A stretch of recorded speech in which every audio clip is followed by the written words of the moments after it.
eyes are red, right? Well, that's not strictly true. They only turn red once they're cooked.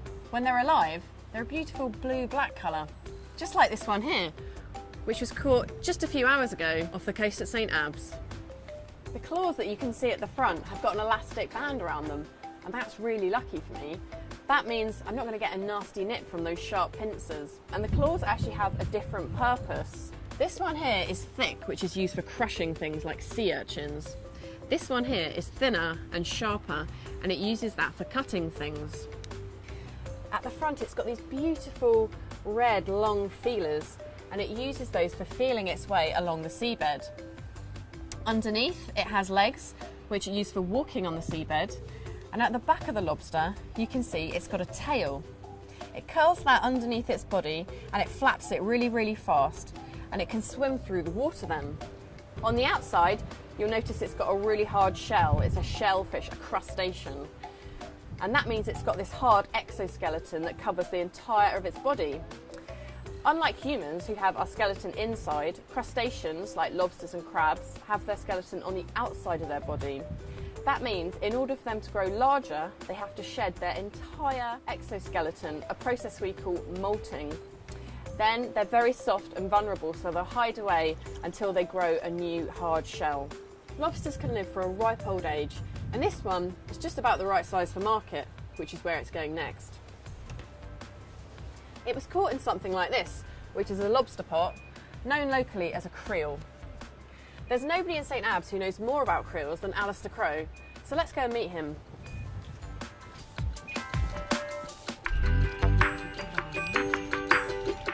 Alistair's family have lived and worked in St. Abbs for generations. They crew the lifeboat, run trips for divers, and most of all, they're fishermen.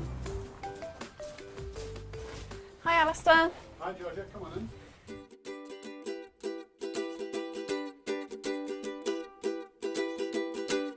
Alistair, we've met one of the creatures that comes out of these things. Can you tell us a bit about how they work? It's basically a trap. It's baited with fresh fish, which hangs in the bag in here. Lobster comes along the seabed, smelling the fish, goes in through the eye here to get his feed of the fish, or in through this one here.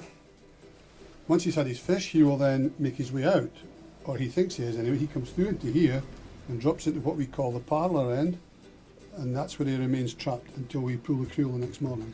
They look pretty complicated to make. How did you learn to do it?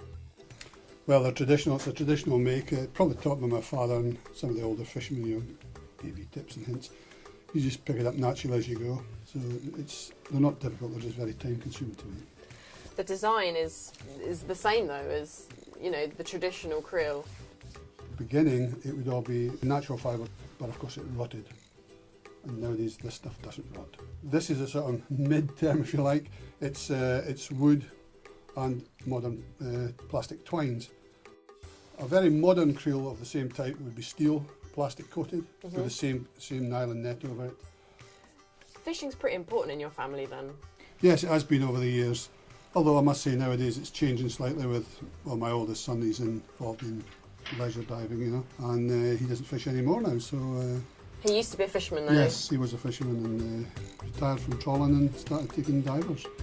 So that has a great easing up effect on the fishermen, because it's obviously less gear in the sea, you know? So that's kind of better for the lobster populations? It's better for everything and everybody, yes. The more stuff left in the sea, the better for the fishermen that's remaining. Yes. Diving's pretty good for your family then?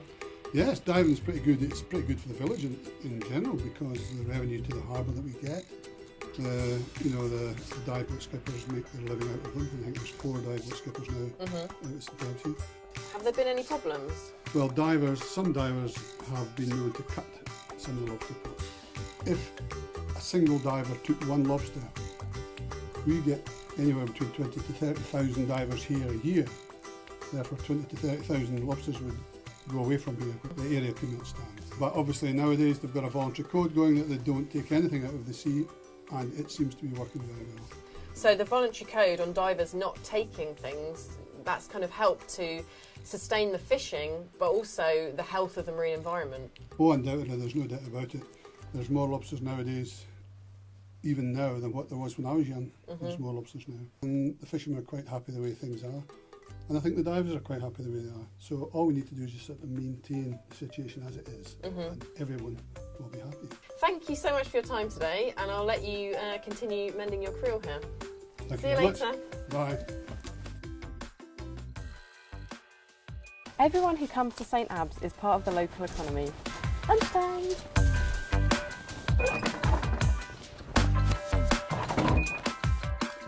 Whether it's divers admiring the lobsters, fishermen catching them and taking them to market, or visitors coming and buying a tasty lobster salad from the cafe, we're all part of the same system.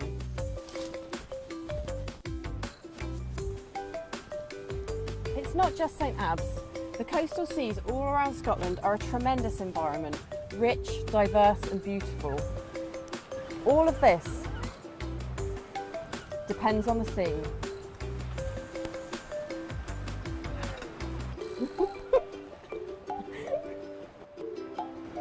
Good salad.